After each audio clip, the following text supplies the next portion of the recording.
Dougaloo called. My phone was tapped at this time. I got the phone recording everything. I'd say, why you told on him? He say, man, gangster say it was over with. Hot tell him, man, nah, ain't nothing over. You killed Sterling, it ain't over with. Well, all right then. So I'm like, no, Blab in the background yelling, y'all beat him up in there. I'm like, man, y'all jump out there, you hit 16 times, missed this man, Blab. Oh, that man had a head on a vest or something, giving up all these excuses. Anyway, so we never see each other again after this because I wound up going to the feds. But the guy sat there with a serious look on his face and said he came in and know he had a dice game. And because he won, Sterling grabbed him and went in. You know the part that there's two parts to that story that I was like, wow, this man really doing this. Now I'm not saying people don't come in and know you and shoot dice. I'm not saying that. What I'm saying is he didn't come in and know you and play shoot no dice. Number one. Number two, we used to rob dice games, true. But winning $4,000 then walking up, bro, knock it off, man. But I like how you just smoothly rolled off the tongue with that lie. I'm talking about you did that thing. So you had I was like, whoa, you had to make me think like, what is that, boy? That's how convincing you was on that rare report interview. Y'all, it's the month of Ramadan, and I like to get on here and have my fun. Wallahi, as Muslims, we say Wallahi, we swear by Allah, we swear by God. Man lying. Man ain't coming no Magnolia and shoot no dice, starting and grab and take no money out of his pocket. And definitely, I didn't see him and got a gun and run with a gun. A man, like, listen. A man of my caliber, how I once was, have a tool on me, and I'm looking at you like a nobody, and I underestimate you, but I take out running with my tool. Bruh, that would have been a talk of New Orleans. You would have been screamed that to the people in the mouth. That would have triggered over to the know you. Bro, that would have been all over. Gangster fled with a gun. Mr. Trigger Man, Mr. Trigger Happy, fled with a gun. Wow. I like the story though, pretty cool. But what really grabbed my attention when you say you and your brother starting a nonprofit organization. Correct me if I'm wrong. You and your brother, the both of you, have two different, well, I don't want to say how do you say the word? Y'all took advantage of two different women. You was convicted. One you was released. One you the charge was out. One you was convicted of because you had to report. While I was in prison, I used to keep up with you, bro. And how you know I ain't capping, how you know I ain't lying. And if y'all could look this up, he had to register one time. We to get the New Orleans newspaper. I'm in federal prison. I see this fool. He was living on Monroe Street in the 17th ward.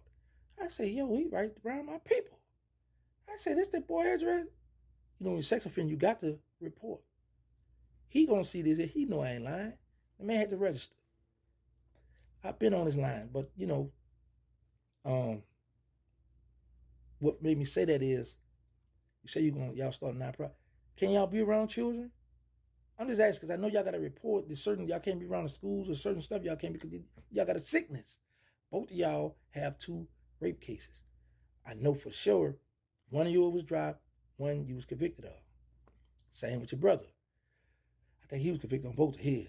But anyway, it's good that y'all starting a nonprofit. Hopefully, y'all help them youngsters out, really speak out, and don't just be on camera talking about it. We got to lead by example. For those who heard his story and was like, oh, gangster, no. Listen, that was my past. He have a right to tell his story just as well as everybody all around New Orleans had a right to tell their story. Let me say that. But always remember this. There's always 2 sides to every story, sometimes 3 when there's another person narrating. So, no, I'm not going back to the streets. Like I say, all this stuff is just internet, pastime, because y'all remember this, and I mean this from my heart. I won. I actually won. So why would I go back to the streets, or why would I want to pick up old beef with this guy or whoever else behind them telling their story. They got a right to tell their story. And I got a right to answer. But I'm not going to the streets because I won. I was in the streets, wilding down the streets, go to the Fed, get a life sentence, 20 years, life in 20. Did 23 years, 10 months, been home a year. What is January?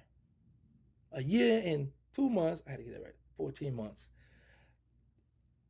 And look how successful I am. You got to put Terrence Gangster William in the headline, or not with this headline, or the title, whatever, to get your views up. I'm the people's champ. And it's killing a lot of these dudes. That's my ops that were from the street that's now coming to the internet because they see the success I got and they want it. Well, man, y'all just keep grinding, bro. This the only thing y'all got to come up with. You got to have more than one story. You can't just say, I got that gangster being gangster beefing. What else happened in your hood? What else going on? The people like entertainment.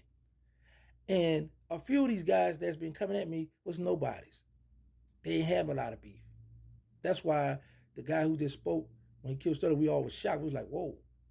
But that's why now you got to remember and learn that you can't underestimate nobody. Even the quiet ones you look at like lames and soft be the ones that are, okay, my turn, I want to try this here. And that'll pull that trigger. Because if you ask anybody out the mouth, interview anybody out the mouth, or some people might not want their face on there, black out the face, disguise the voice and say, did you know these two brothers, were they out there? They're going to tell you, no, they was never in the streets. They was never wilding. Well, the younger one, sick with it, who got his name from a white guy in prison, because his name was Cleve, he used to steal cars. He used to be riding with the boy, Key Hunter, who deceased now. He had a daddy, a street daddy, Cleve's around Key Hunter. A lot of the young boys look up to Key Hunter. So, but Skip, Rip, always was laid back, quiet. Was never, no aggressive shooter, none of that. That's why I was like, what the world? What happened? Why you do that? But anyway, a lot of us lost. We lost lives, lost freedom. But like I said, I'm going to say again, y'all, no matter these stories these dudes talk about, bring up old, that's not going to bring me back to the streets. Y'all see I've been winning. Look at my numbers. Always remember this. Whatever God got for you, you're going to get it. Whatever he have in store for you, you're going to get it. And whatever's not there, you're just not going to get it. But whatever, it's always God's plan. That's why as Muslims, we always say, inshallah, mean God's will. You know when you be told to somebody, you say, all right, I'm going to talk to you tomorrow. Tomorrow not promised to you. So you always say God's will. But like I say, I won. Look at my life. I've been shot on 3 different occasions, stabbed in the chest. A boy at the mail hit me in the chest, matter of fact. Wow. I did juvenile time, state time, federal time. Home, got a lot of love, support. I'm successful. So I'm not going back to the streets. On the one way I will go back to the streets. And praying to God that don't happen. But other than that, nah. I'm not going back to the streets. Like I said, I won. I got an incoming call coming in me.